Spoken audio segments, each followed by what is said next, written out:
11 chapters. You know, that's how many chapters Georgia uses just to lay out the rules for pest control. Yeah, it's a lot. It really is. We're talking everything from, like, the basic licensing paperwork all the way down to how you deal with honeybees in your walls, specifically without pesticides. Mm-hmm. It's surprisingly detailed. It is. It's a world most of us, only really think about when we see a bug we don't like. Right. So today we're diving into the rules of the Georgia Structural Pest Control Commission. These became effective July 1st, 2021. And think of this as your fast track to getting really well informed on these specific regs, stuff that shapes the services you might actually use. Exactly. Yeah, we've waded through the official document. It covers a huge amount of ground. Yeah. Starts with, who's running the show, the general rules, licensing, advertising do's and don'ts, what happens when things go wrong, penalties, and then it gets really specific. Big sections on wood-destroying organisms, termites, basically. Big one. Yeah, the big one. Household pests, fumigation, all the details on honeybees, and even how pest control works in schools. Wow. So our goal here is just to pull out let's say, the most interesting bits, the important stuff, and give you a clear picture without, drowning you in legalese. Okay, sounds good. So to kick things off, who is actually in charge? Who makes and enforces all these rules? Well, at the very top, you've got the Commissioner of Agriculture. Their office is down in Atlanta. Right.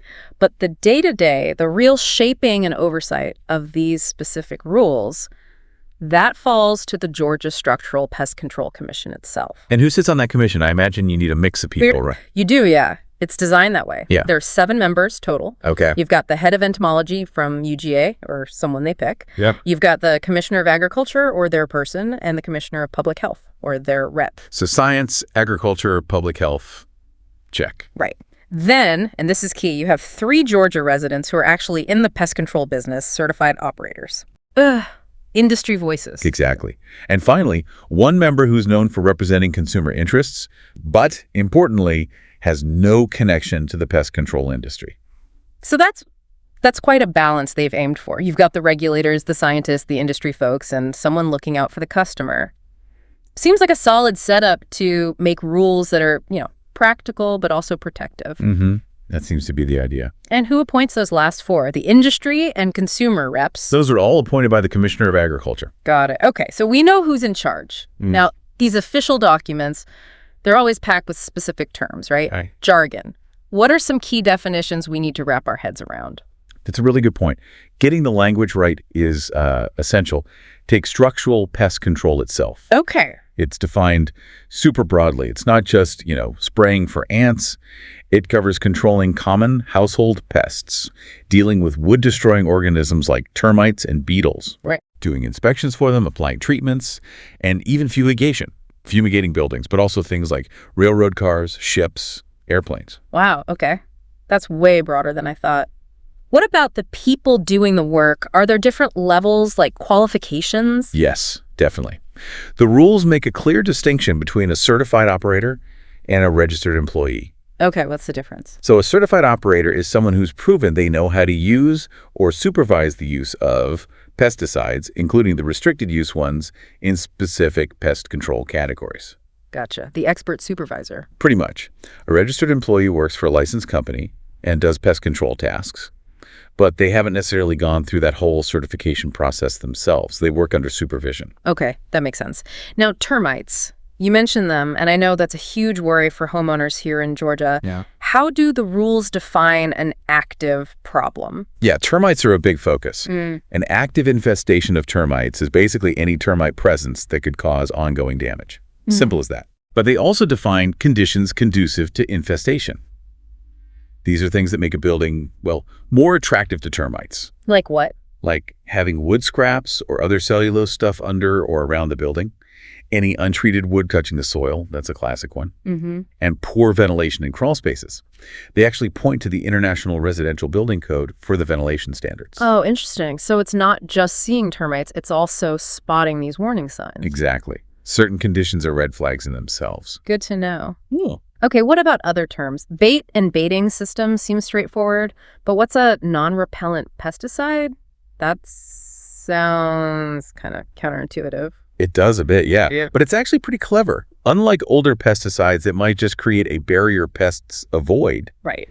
these non-repellents don't necessarily stop the pests, say termites, from crossing through the treated zone. And crucially, they don't deter them from eating bait laced with the pesticide. Ah, so they don't realize it's dangerous. Exactly. They track through it or eat it and unknowingly take it back to the colony. It's like a Trojan horse strategy, especially for termites. I get it. It's sneaky. Okay, and then there's service container. Why is that important enough to define? Safety and clarity. A service container is basically any container you use to hold or carry pesticide, concentrated or diluted, that isn't the original manufacturer's bottle with the full label. Okay. The rules are super clear. These service containers must be labeled. You need the brand name and the EPA registration number. EPA, Environmental Protection Agency. Right. And the original product label, the detailed one, has to be nearby, easily accessible for anyone handling or applying it. It's all about making sure everyone knows exactly what they're dealing with. Safety first. Got it. Clear definitions, clear labels. Makes sense. Okay, so definitions down. Let's talk about actually getting into the pest control business in Georgia. What's the process? How do you get licensed and stay legal? Right. It's a structured process. To run a company, you need a company license. To actually do the work or supervise it, you need either operator certification or employee registration, depending on your role. And where do you apply for all this? All the forms go to the Secretary of the Structural Pest Control Commission over at the Department of Agriculture. Okay. And I'm guessing these aren't lifetime things, renewals involved. Oh yeah, definitely. Licenses, certifications, registrations, they all expire every 2 years. June 30th of odd-numbered years. Biannually. Got it. Fees involved. Yes, specific fees for each. And if you're late renewing, those fees double. Ouch. Yeah. And here's an interesting detail. There's a $70 research fee attached to each company license every 2 years.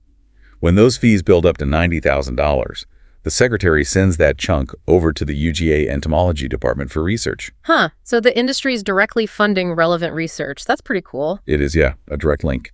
What about becoming a certified operator? Sounds like that's the key individual qualification. What does that take? It's definitely a process. First, you apply to take the exam. That's $45 per category you want certification in. Per category, like termites, household pests. Exactly.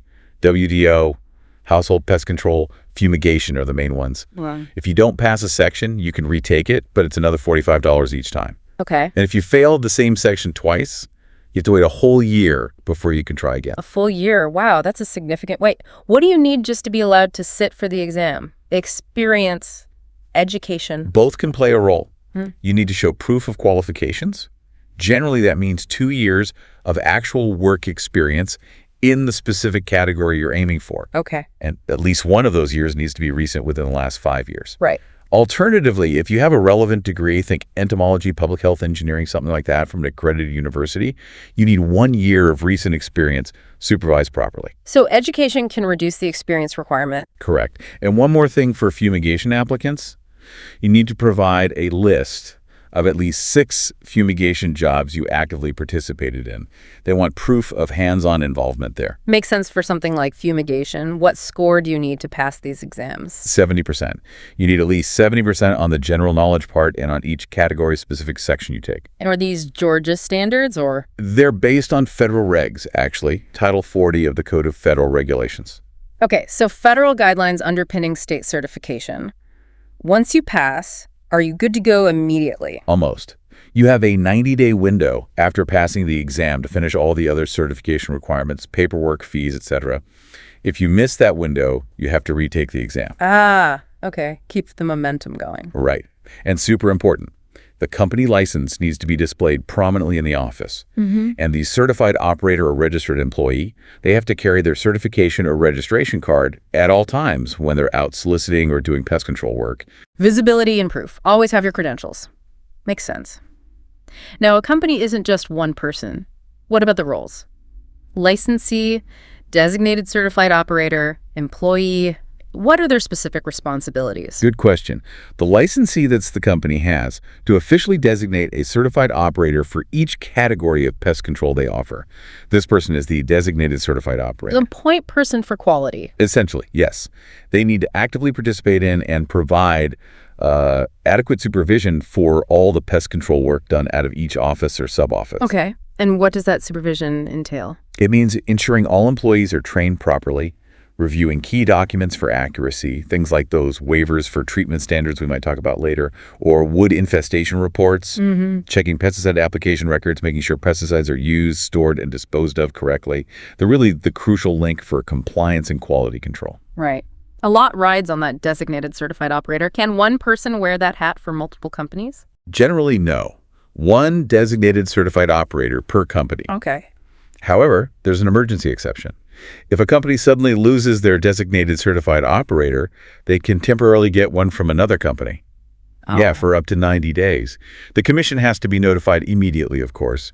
It's a temporary fix for unexpected situations. That seems like a practical backup plan. Okay, what about the employees who aren't certified operators? The registered employees, what training do they need? They need significant training before they can work independently. It involves 10 hours of approved classroom training. 10 hours covering what? Key stuff. State and federal laws, understanding pesticide labels, really important emergency procedures for spills or poisoning, proper handling and disposal, safety and health, environmental impacts. Comprehensive. Yes. Plus, they need 70 hours of on-the-job training, supervised directly by a certified operator or a registered employee in that category. 70 hours on the job too. Wow. All documented. And then they have to pass a written exam with at least 70%. So yeah, it's a substantial amount of training before they can go solo. Definitely. That ensures a baseline level of competence across the board. Do they need ongoing training after they're registered? They do. Employee registrations expire biennially too, just like the NOCLI licenses. To renew, they need to get recertification training hours approved by the commission. How many hours? It depends. For household pest control and wood-destroying organisms, it's 8 hours before March 1st of each odd-numbered year. For fumigation, it's 3 hours. Okay. And there are limits on how much of that can be done online through computer-based training. Right. And just like the others, late renewals get penalties. Yeah. If they miss the final deadline in October, they might have to start a whole registration process over. It really pushes that idea of continuous learning. Continuous learning is definitely a theme. Okay, what about keeping the customer in the loop? After a treatment, what information does the company have to provide? Transparency is key here. The company must give the property owner, or whoever's in charge, a clear, readable pesticide use record after every application or after installing or modifying a termite system. And what's on that record? A lot of specifics. Customer contact info, property address, pest control company name and contact, the name and certification or registration number of the applicator, the specific areas treated, the brand name and EPA number of every pesticide used, how much was applied, the concentration, the method, the target pest, Wow. the date, start and finish times, and any precautions the customer needs to take afterwards. It's a very comprehensive report. That is comprehensive. Ensures the customer knows exactly what happened. Can they provide this electronically? Save some paper? Yes, electronic records are allowed, but the property owner has to sign an electronic communication acknowledgement form first, and the company has to keep that form on file for the duration of the contract, plus 2 years. Okay. Paperwork follows the tech. What about identifying the company? Any rules for marking their trucks so Yeah. you know who's pulling up to your house? Absolutely. All company vehicles and mobile equipment used for sales or service have to be permanently marked. Company name, bold letters, at least 2 inches high, on a contrasting background.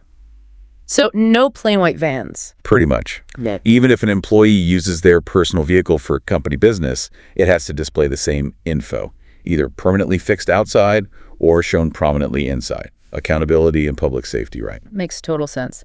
What about the pesticides themselves? Any restrictions on who can apply certain types? Yes, a big one. For any pesticide classified as restricted use or anything with a state-specific restriction, someone who isn't a certified operator cannot apply it unless a certified operator, certified in the right category, is physically present at the site during the entire application. The whole time. The entire time. That's a major control for the more potent stuff. That really underscores the responsibility of the certified operator. Okay, what about general outdoor spraying, say around a house foundation? Do they need to warn neighbors or put up signs? If the outdoor application is linked to an indoor treatment and goes more than 10 feet out from the building, yes. The company has to post warning signs at main entry points to the treated area right when they start. And are there specs for these signs? Oh yeah. Very specific, at least 4 by 5 inches, durable, weather-resistant material, contrasting colors. The bottom edge has to be 8 to 12 inches off the ground. Okay. The wording is mandated. caution in big letters, then pesticide application and keep off. There's even a required symbol and minimum font sizes for the rest of the text. They've really drilled down on the details for clear warnings. They really have. Okay, we talked about getting certified initially. How do certified operators keep that certification active over the long haul? Right. Recertification is required every 5 years, which enables them to renew biennially. They have two options. Okay. Option 1, accumulate enough approved training hours. It's 25 hours each for WDO and household pest control, 12 for fumigation, again, with limits on online hours. Or option 2. Option 2, pass the written exam again. So prove you've stayed current through training, or prove it by retesting. Exactly. And all the training hours have to be done at least 90 days before their certification expires. So either continuous learning or redemonstrating competence. Seems fair. Both seem like reasonable paths. Now, inevitably, sometimes rules get broken. What happens if someone doesn't follow all this? What are the consequences? They can be serious. A license, certification, or registration can be suspended, canceled, or totally revoked by the commissioner. On what grounds? After proper notice and a hearing, of course. Violating the act or the rules, misrepresenting facts, false statements on applications or reports, using unsuitable methods, misusing pesticides against the label or regs, failing to provide info requested by the commission. Lots of things. Sure. And if a certified operator just lets their certification lapse by not renewing, it's automatically revoked on the expiration date. So losing your ability to work in the industry is a real possibility. Definitely. It's meant to ensure compliance and protect the public. As it should be. Okay, let's switch gears slightly to advertising. I've seen all kinds of claims and pest control ads. Are there rules about what they can and can't say? Yes, absolutely. Rules to prevent misleading consumers. First off, you can't use your license or registration card for anything other than just identifying yourself as licensed or registered. No flashing it like a badge of honor for other purposes. Right. And specifically about ad claims.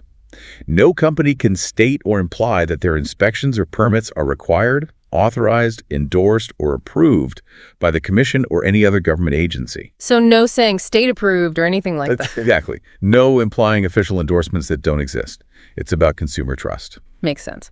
What about the word bonded? I see that sometimes. Licensed and bonded. Does that have a specific legal meaning here? It does, and it's important. While Georgia doesn't require pest control companies to have performance bonds, Okay. if a company chooses to advertise themselves as bonded, they have to meet strict requirements. Like what? They need either a master bond calculated as 5% of their previous year's gross sales, or assumed liability capped at $100,000, or they have to get a separate bond for each specific job. Okay, so real financial backing. Right. And they also have to tell each customer in writing on the proposal or contract whether that specific job is covered by a bond, and they have to prove their bonding status to the commission. So they can't just say bonded generically. Not unless they meet all those conditions. So bonded isn't just a fuzzy word for trustworthy here. It means something specific and verifiable. Good to know. It has teeth. What if someone just ignores these rules entirely? Violates the act? Are there penalties beyond losing their license? Oh, yes. Violating any part of the act or the rules, or even just interfering with an enforcement agency employee doing their job. Yeah. If convicted, that's a misdemeanor. And a misdemeanor in Georgia means? Fines, potentially jail time. Plus, the commissioner can also go to court to get an injunction, basically, a court order to stop the violation separate from any criminal charges. So they have both civil and criminal tools to enforce compliance. Okay, serious stuff. Now, let's dive deep into one area. Wood-destroying organisms, WDOs, termites, beetles, fungi. I know this is a huge chapter and a major concern for property owners. It is, Chapter 620-E6. Yeah. It's very detailed. And it starts, again, with specific definitions just for WDO control. Right. Approved pesticide or termiticide, pretty straightforward. One registered by EPA in Georgia for WDOs. Comprehensive soil treatment versus defined soil treatment. Different levels of soil treatment for termites. Okay. And structure, in the WDO context, includes the building plus adjacent outside areas. Got it. And when a company takes on a WDO job, what are the requirements for the contract they give the customer? I bet those are specific too. You bet correctly. Extremely specific. Every WDO job needs a written contract given to the owner before work starts. And it has to include? Okay, deep breath.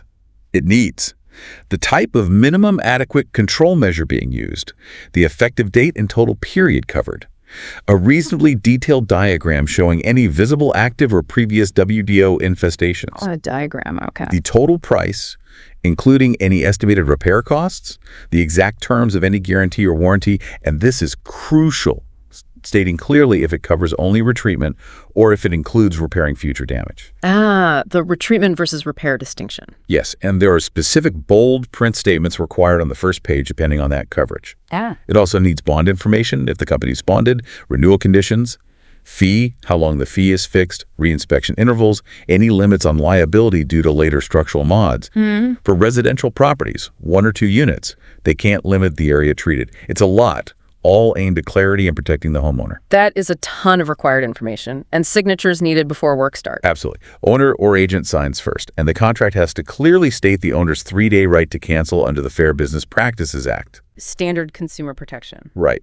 If they're using a termite baiting system, there's another specific bold print statement required, warning that removing the system might mean losing protection. Okay. And interestingly, you can't just sell a warranty-only termite contract for a newish home as a substitute for a proper pre-construction treatment. No loopholes there. Right. Any warranty-only contract that doesn't include an initial treatment must have an initial inspection with a diagram, explain the treatment that would be done if termites are found, require annual inspections, and clearly state in bold print that it covers inspection, future treatments, and repair of future damage up to the contract limits. So even warranty only has significant requirements. Yes. Yeah. And companies have to keep detailed records of all monitoring, inspections, and re-inspections for properties under WDO contracts, provide reports to the owner, and keep copies for at least 2 years after the contract ends.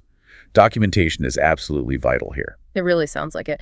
Now, what about when selling a house? That termite letter or inspection report, what are the rules around that? That's the official Georgia Wood Infestation Inspection Report. It's the standard document for real estate deals. And who can issue it? Only a pest control operator certified specifically in wood-destroying organisms. Right. And it comes with a 90-day guarantee. 90 days, what does that guarantee cover? It means if an infestation of one of the covered WDOs, the ones the report said weren't there, pops up within 90 days, the company that issued the report has to treat it at no extra cost. Okay. And the treatment has to meet the minimum standards for whatever pest was found, subterranean termites, powder post beetles, wood borers, fungi, dry woods. It's basically a snapshot guarantee for the buyer. A snapshot with a short-term warranty. Yeah. Got it. Are there limits to what that report covers? It can't see through walls? Or... Exactly. Important limitations. Yeah. It only covers those 5 specific WDO types we just listed, only the structures identified, and the inspection is limited to readily accessible areas. They don't have to move furniture, carpets, insulation. Okay. For wood-decaying fungi, it's only infestations below the first floor, and it excludes common molds or mildews. Right. Wood-boring beetles mostly means types that reinfest structures, like the old house borer. And crucially, this report is not a structural report. The inspector isn't assessing the building's soundness. That's a separate thing. That's a really important distinction for home buyers to understand. Pest inspection, structural inspection. Absolutely. Critical distinction. Okay, let's get into the nitty-gritty of treatment. What are the minimum adequate subterranean termite control treatment standards for existing buildings post-construction? This sounds complex. It is incredibly specific because, termite damage is serious. For a comprehensive soil treatment, there are several steps. Okay, lay them out. 1, remove all cellulose debris and any wood touching the soil near the foundation. Specific clearances are required for untreated wood. Right, remove the food source and contact points. 2, remove any visible termite tunnels, shelter tubes from foundation walls, accessible areas. Clean it up. 3, trench the soil around the entire foundation perimeter and around piers and crawl spaces to a minimum depth. Digging depth. 4, apply an approved termiticide to that trench at a very specific rate, 4 gallons of diluted mix per 10 linear feet per foot of depth. 4 gallons per 10 feet per foot. That's precise. Very. And it details how to treat pipe penetrations, expansion joints, cavity walls, earth-filled porches, often involves drilling patterns. Specific application methods. For concrete slabs at grade below grade, specific drilling and rotting intervals to create a continuous chemical barrier underneath. So getting the chemical under the slab. Exactly. There are also detailed rules for defined soil treatments, less than comprehensive, and for using non-soil termiticides or bait systems. And what about baits? With baits, the rules still stress removing debris and wood soil contact. Application follows the label. But crucially, bait systems require regular monitoring at least yearly after installation, detailed records of inspections and activity, and a diagram showing exactly where every bait station is placed. So ongoing monitoring is built in for baits. Yes. You might think this level of detail is overkill, but it reflects how damaging termites can be and the need for proven standard methods to protect property effectively. No question. That level of detail is stunning. What about the minimums for other WDOs? Beetles, fungi. Right. For wood-boring beetles, powder post, old house borers, minimum treatment is applying a labeled pesticide. Plus, ensuring crawl spaces have proper vapor barriers and adequate ventilation, meeting current building codes. Addressing moisture and conditions. Exactly. For wood-destroying fungi, same thing. Vapor barrier and ventilation in crawl spaces. If it's a water-conducting fungus like poria, you also have to physically cut the rhizomorphs, those root things, scrape off visible growth, and eliminate wood-soil contact. Okay. For dry wood termites, it's simpler. Use a labeled pesticide or another method proven effective to the commission. So it's often a combo: kill the pest, fix the conditions. Makes sense. Treat the symptom and the cause. How does the state actually check if companies are following these super specific treatment standards? Inspections, testing. Yes, the enforcement agency can inspect any treated property.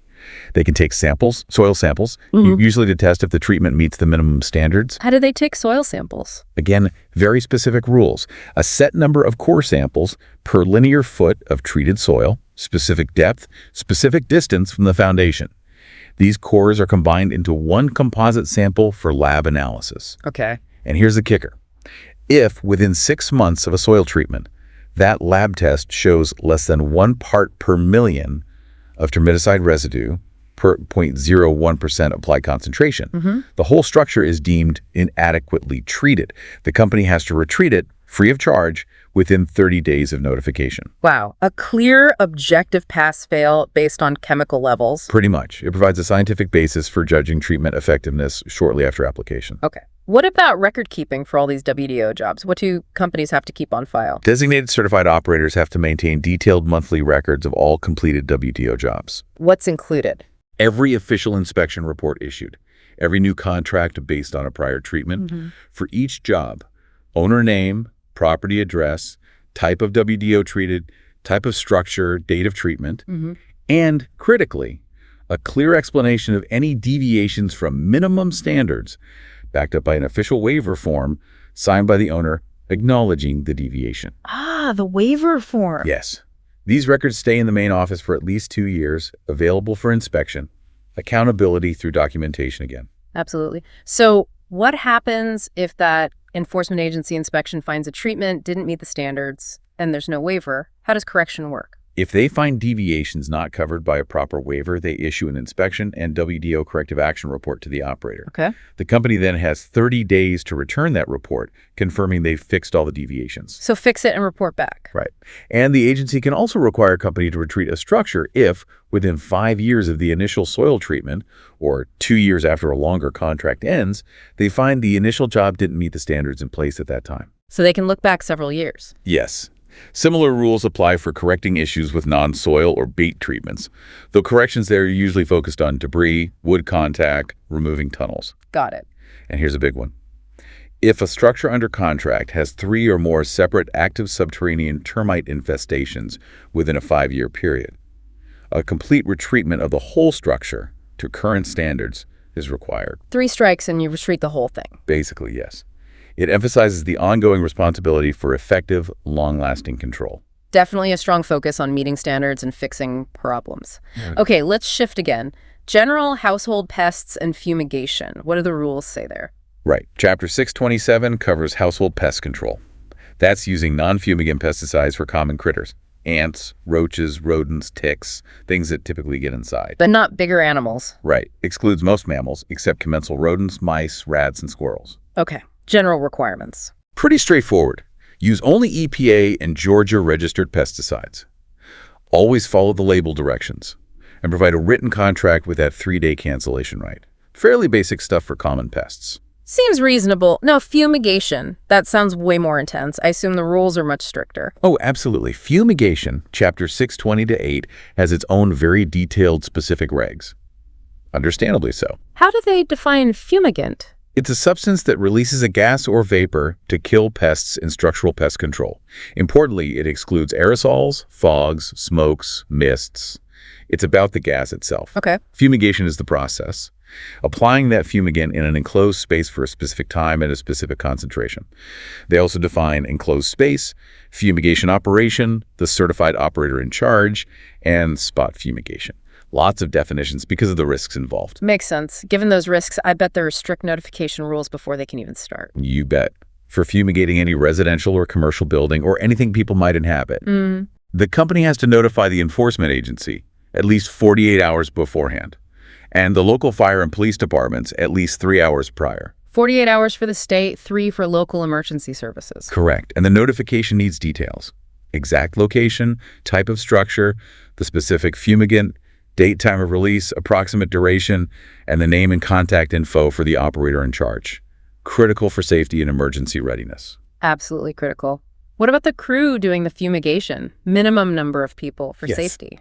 For residential commercial buildings, or anywhere the operator might need to enter during the process and risk exposure, minimum crew is 2 people present throughout the operation. 2 people minimum. And one of them must be the certified operator in charge, who has primary responsibility for doing it safely and properly, ensures enough trained hands are there to manage things. And that operator in charge, I imagine they have a long checklist of responsibilities before, during, and after. A very long list, especially before they start.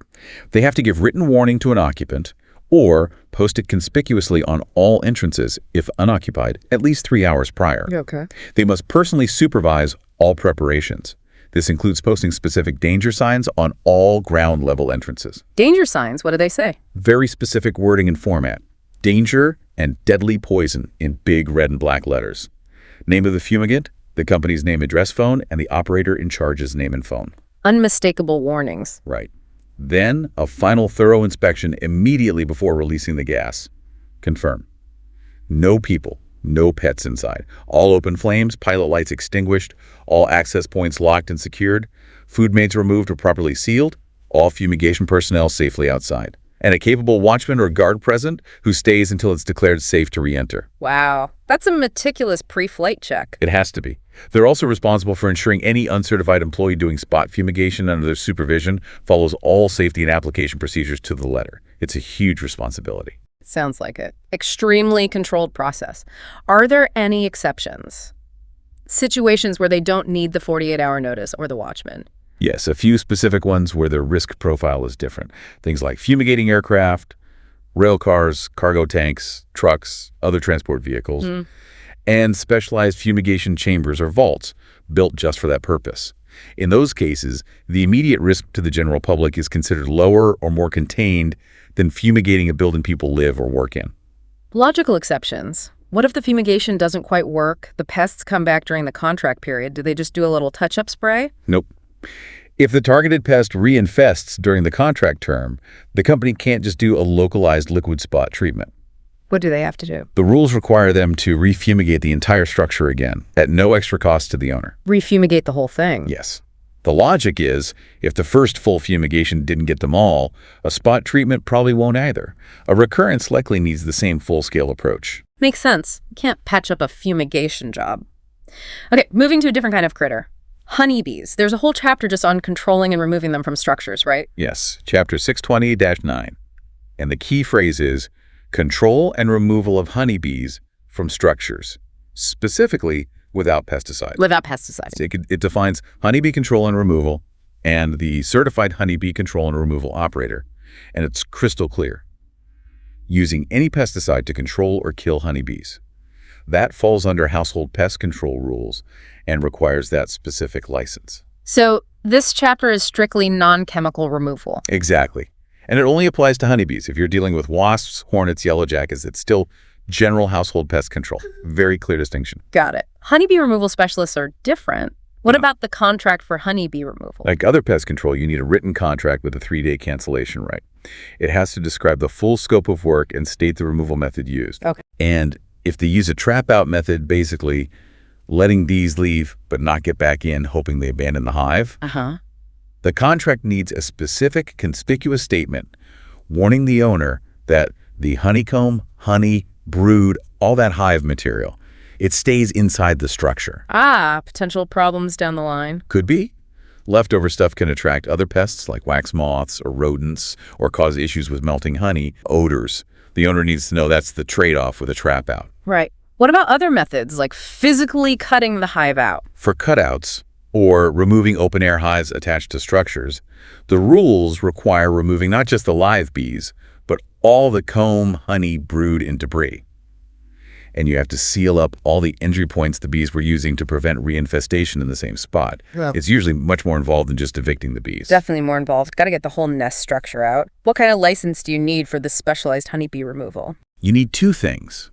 The individual doing the work must be a certified honeybee control and removal operator, and the company needs a structural pest control company license, specifically in the honeybee removal category. A specific operator certification and a specific company license category. Okay. Yeah.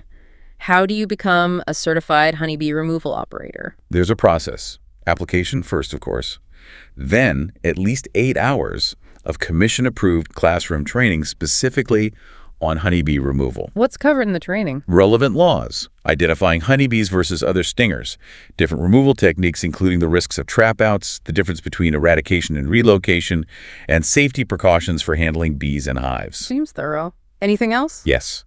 After the classroom part, you need proof you've actively participated in at least 3 actual honeybee removal jobs, supervised by a certified operator. Practical experience. Right. Then pass a written exam with 70% or better and pay the operator certification fee. So it's knowledge plus documented hands-on experience. A dedicated path for non-pesticide bee removal. How do they keep this certification current? Recertification needed. Yes, every 5 years. 2 options again. Either complete 5 hours of approved honeybee removal training during that 5-year period, or repeat the initial 8-hour training and pass the exam again. Keeps them up to date. Okay. Any exceptions to needing this cert? A couple. If someone is working under the direct on-site supervision of a certified operator, Sure. and for removing free-hanging swarms that haven't actually built a hive in the structure yet, those are a bit different. Right. A swarm on a branch is different from a hive in the wall. Okay, last section. Schools. Applying pesticides in schools sounds like a really sensitive area. I imagine there are extra precautions. Absolutely. Chapter 6/2011 lays out specific rules for pesticide applications in Georgia schools.